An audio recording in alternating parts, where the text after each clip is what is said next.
Picture this. A massive gray wolf is stalking through a frozen forest. It's hungry, no one is coming to feed it, no one is filling a bowl, no one is opening a can of chicken-flavored dinner. If this wolf doesn't hunt, it does not eat. Now compare that to your dog, a creature that will stand next to a completely full bowl of food and somehow convince itself it's starving because you haven't personally acknowledged dinner time. How did we get here? How did one of nature's most efficient predators transform into an animal that sometimes needs encouragement to go outside and use the bathroom? Today, we're diving into one of the most fascinating transformations in evolutionary history, how wolves became dogs, and how dogs became some of the most dependent animals on Earth. To understand modern dogs, we first need to understand wolves. For tens of thousands of years, wolves were survival machines.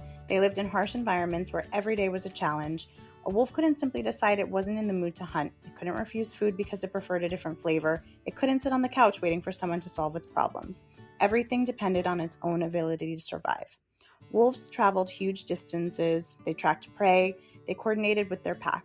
They endured freezing winters, injuries, competition from other predators, and long periods without food. Failure often meant death.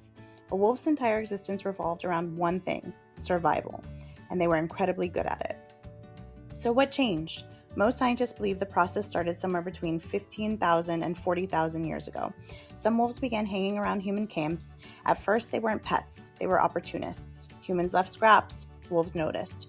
The wolves that were less aggressive and less fearful had an advantage. Instead of risking injury hunting every day, they could scavenge leftovers from humans. Over generations, these friendlier wolves became increasingly comfortable around people. Humans benefited too. The wolves could help alert them to danger, track animals, and eventually assist with hunting. A partnership was then born, and it turned out to be one of the most successful partnerships in history. Once humans became involved, natural selection wasn't only for shaping these animals anymore. Human selection took over. Instead of survival determining who reproduced, people increasingly decided. The boldest hunters weren't necessarily chosen, the toughest fighters weren't necessarily chosen, and the friendliest animals often were. The most cooperative animals often were, and the ones easiest to live with often were. Generation after generation, dogs became less wolf-like and more human-compatible. Their bodies changed, their brains changed, their behavior changed, and in many ways, they became specialists. Their specialty wasn't surviving in the wilderness, their specialty became surviving alongside humans.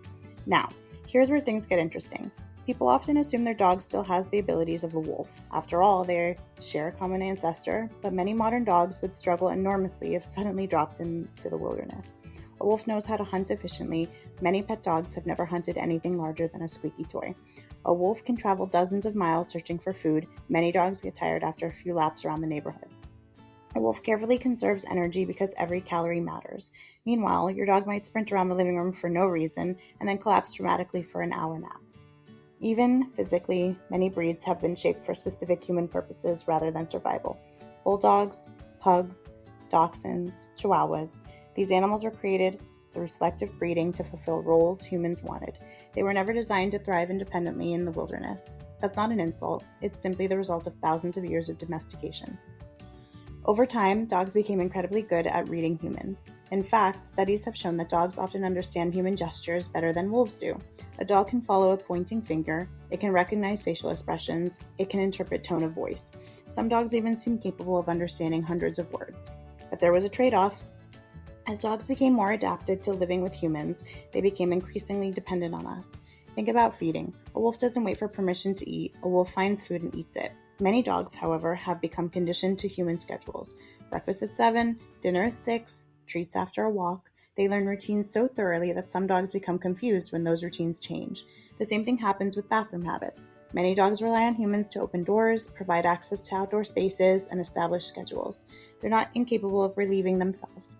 They simply adapted to a world where humans control access to nearly everything. But perhaps the biggest change wasn't physical. It was emotional. Dogs evolved into one of the most socially connected species on the planet. Many dogs form incredibly strong bonds with humans. When you leave the house, your dog notices. When you come home, your dog notices. When you're upset, many dogs notice that too.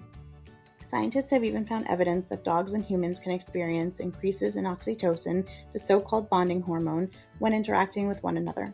In other words, dogs didn't just learn to tolerate humans, they evolved to connect with us. And that connection became one of their greatest survival advantages.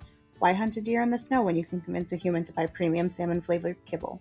From an evolutionary perspective, that's actually a pretty impressive strategy. So, did dogs become weaker than wolves? Not exactly. They became different. A wolf is a specialist in surviving nature. A dog is a specialist in surviving human society. One can track prey through forests and mountains. The other can convince a grown adult to get out of bed at 2 a.m. because the water bowl is only 90% full. Both are remarkable in their own way. The wolf mastered the wilderness. The dog mastered us.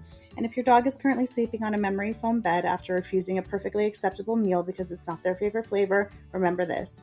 The animal is the product of thousands of years of evolution, not toward independence, not toward self-sufficiency, but toward becoming humanity's closest companion.